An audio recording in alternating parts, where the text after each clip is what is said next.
So, ito yan guys, yung yung panghalo ko sa pakbet na lulutuin ko for today. Ayan guys, pork belly. Ang menu po natin ngayon ay magpapakbet po tayo kasi ang tagal ko nang hindi nakatikim ng pakbet. So, saka lang ako nakakapagluto ng pakbet pag wala yung bruha kong amo. So, ayan guys.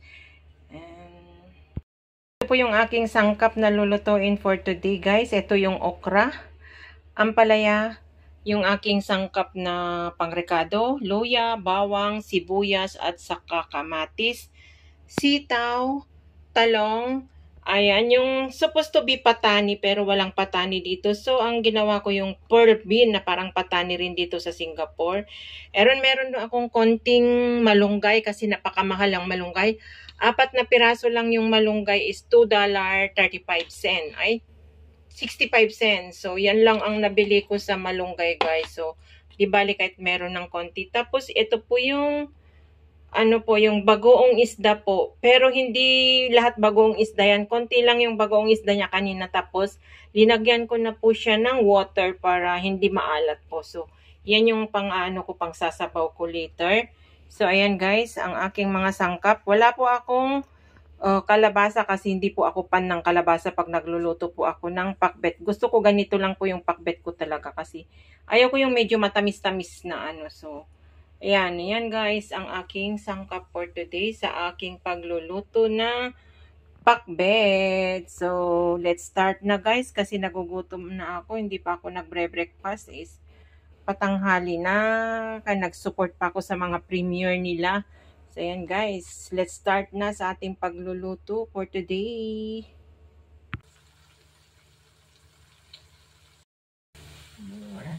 So, ayan guys, ito na po, lulutuin na po natin ang aking pang sahog sa pinakbet ko. So, ito po, pinagwa-waterly ko pa para igisa ko. Pag medyo tuyo-tuyo na guys, hindi ko po linagyan ng tubig ito, sariling tubig niya yan ng nung tinakpa, nag-i-start na po siya na mag-init yung kawali and nagkatubig sa ng sarili. So, lalagyan natin siya ng black pepper, konting black pepper, and konting asin para magkalasa po guys, yung meat ng pork belly. Yan kaya, yan. So, tabi na natin yan. Halo-haloin natin. Ang menu ko for today guys ay lean version ng pinakbet. Kasi nga na-miss ko ang mag-ulam na naman ng pinakbet kahit paulit yun. Saka lang ako nakakapagluto ng pakbet pag wala dito yung amo ko na bruha. So, yan guys. Konting pork lang naman yan kasi mahal ang karne ng baboy dito guys. Dalawang hiwa lang ito na is $6 something na. $6.65 po ito. So, meron lang konting pang tama na po yan.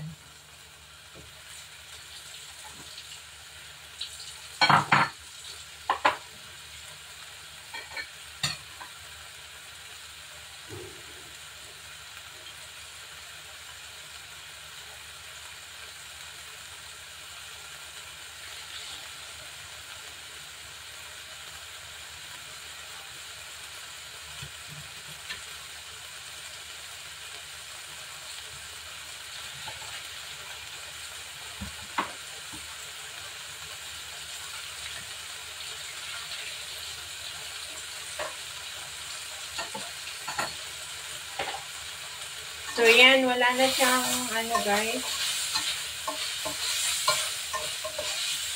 Mag-ano na siya. Wala nang sabaw. Lagyan na natin ng konting oil para na natin yung bawang, luya. Ito pa ay sarili kong version gaya ng pagluluto ng pinakbet.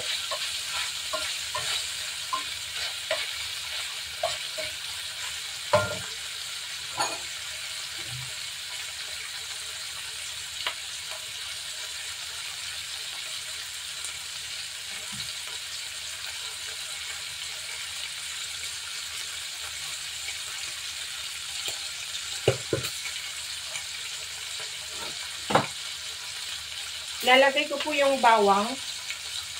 Magsabay ang bawang at saka luya po. Ganyan po. Ay! Huwag kang sumalsik.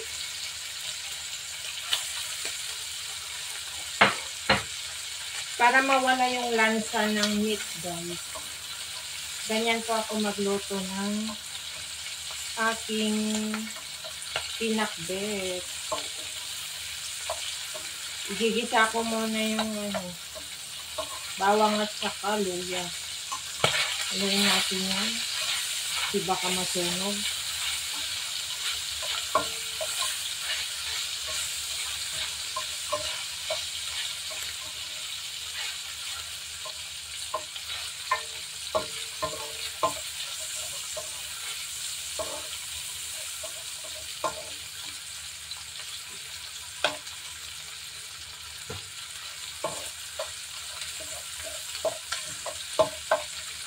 Yan, mabango na yan, guys. Nangangamoy na yung bawang at saka luya. Yan natin yun.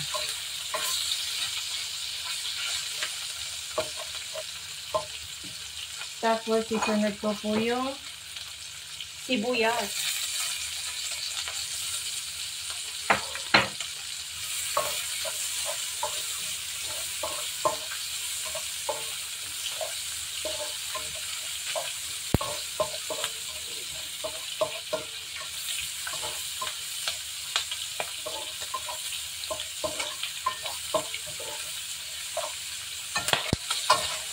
Yan.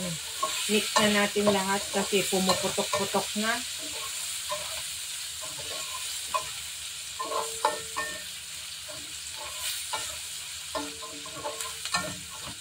Maluluto pa naman yan kami yan kasi matatagal pa yan. So, sunod po natin yung kamatis. Yan, guys.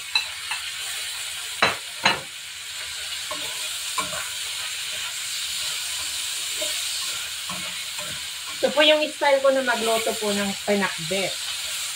Na without sigarilyas at saka kalabasa.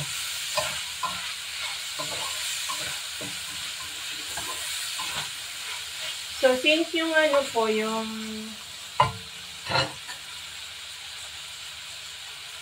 parang patani, guys, na pearl bean dito sa Singapore, ay ilalagay ko na kasi medyo mahirap na lutuin para lumambot po siya.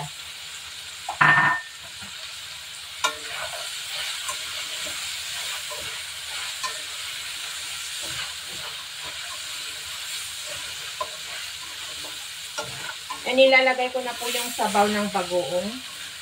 Kasi need kong palambutin yung beans na linagay ko, guys. Kung wala yung beans sana, ay ilagay ko na yung mga ingredients na vegetable. Pero palambutin ko muna yung beans. So, lagay ko na po yung sabaw ng bagong and water po. Yan po.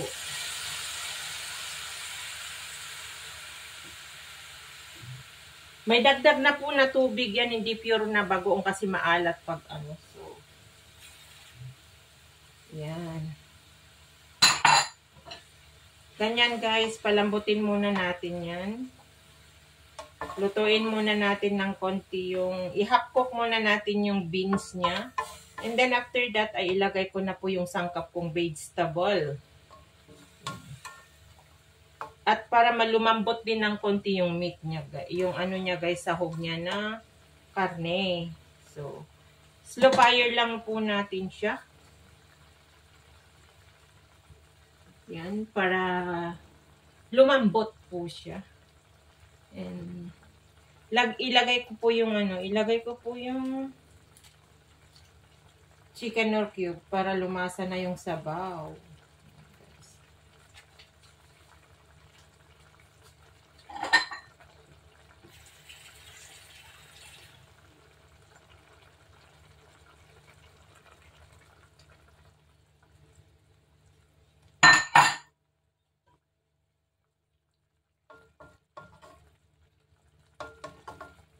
So, takpan ko muna ito, guys. Balikan ko muna kayo pag ilagay ko na yung mga vegetable. Papalambutin ko lang yung beans ko. So, see you later, guys. Ampalaya. Ganyan yung iwan ng ampalaya kung malalaki. Nahulog yung isa. Ganyan. Malalaki ang hiwa ng ampalaya ko para mapil mo po yung pait. Long beans. Yan. Sunod-sunod na yan, guys.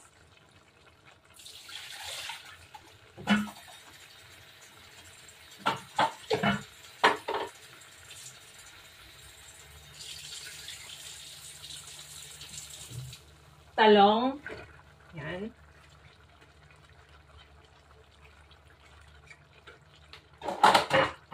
Yung bunga ng malunggay. Ganyan natin. Yan. Last is yung okra. Yan. But not the least. Okra is the last. Madali lang maluto yan, guys. So, there you go. Takpan lang natin ito, guys, hanggang maluto yung mag-ano para ano.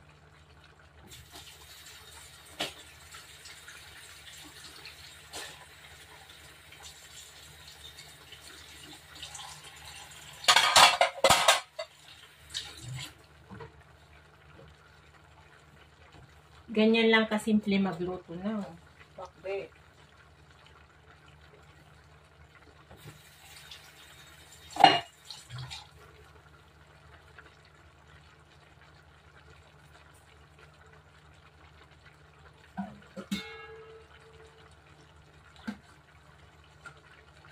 Tatakpan na natin, guys, para maluto siya. So, yan, guys. Tignan na natin, kumukulo na siya. Haluin na natin. Ibaliktad na natin, guys. Kasi para maluto naman yung nasa ibabaw. Ang bango. Pakbet na pakbet. Bango, guys. Yummy. Wala, hindi pa yata lumambot yung hindi pa lumambot yung ano ko, beans ko. Half cook pa lang. Maluluto na yung gulay. Sana pinakuluan ko kanina. Kalimutan ko. Yummy, guys. Ang bango. Pakbet na pakbet. Lutong Ilocano, guys. Oh, yan. Sis Marjuliet, halika na, kain tayo, sisi. Ilocano ka eh. Sa mga Ilocano dyan na mahilig ng pakbet na walang kalabasa. Tara na, guys. Kain po tayo. Yung mga Tagalog, parang hindi sila kumakain ng yung bagoong na isda. Ay, hindi naman. Yung iba.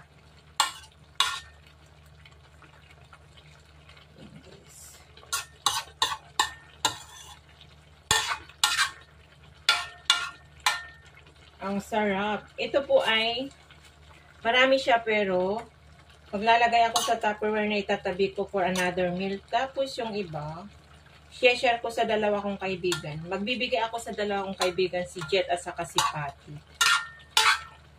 Yung malunggay, bunga ng malunggay. Ang sarap.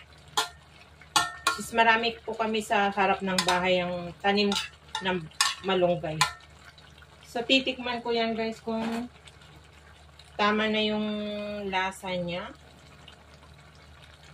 Papakuluan ko ng konti.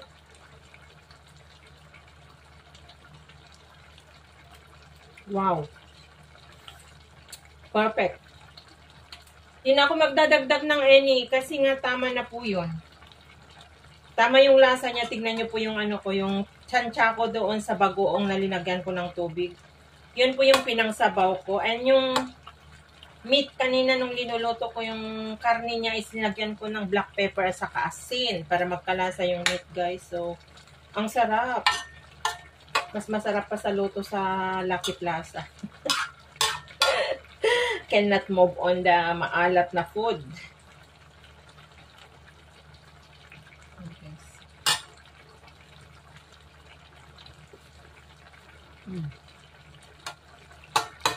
Ramen. Ayan. Halo ulit natin. Para maluto yung mga nasa ibabaw niya kanina. Yung ano talaga yung beans, hindi ko alam kung ano.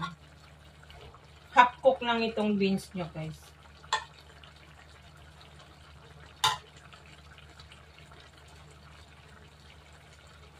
Pwede na yan. Luto na, hindi lang masyado durog. Luto na rin. Pero mas masarap sana kung medyo yung durog.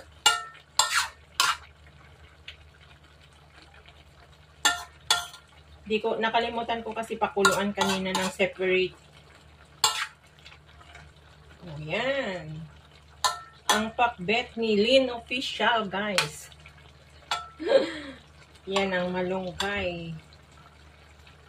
Yummy. Kukunti lang yung malunggay ko. Ang mahal kasi, $2 something. Ang 4 na piraso.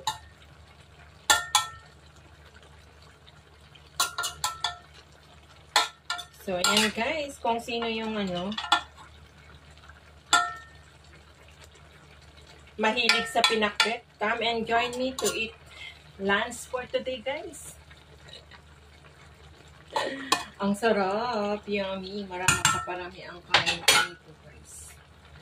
Mapaparami ang kain ko nito. Di bale, kasi bira lang naman ako kumain ng rice.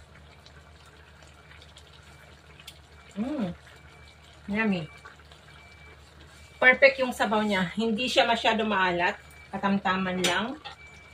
Yun po yung, kung sino yung naka-start from the start till the last to the end, yayin nyo na po.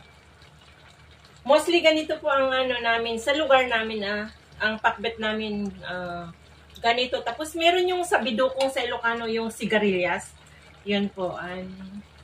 Lalo na pag season ng sigarilyas, yun ang lagi namin hinahalo. Bira lang po kami maglagay ng kalabasa pag yung kalabasa yung nakilnet, sabi nila sa Ilocano, yung mahirap madurog. Yun yung gusto ko na ilagay. Kasi yung mga kalabasa dito guys is madaling madurog. Ayaw ko na yung sabaw niya is yellow na tumatamis-tamis. Ayaw ko po yun. Anyway, may kanya-kanya po tayong panlasa guys. So, sorry, ito po yung aking panglasa. Lean version po ng pinakbet namin na taga-abra. So, ayan. Luto na guys. Ayan, luto na yan. Pwede ko na yan patayin.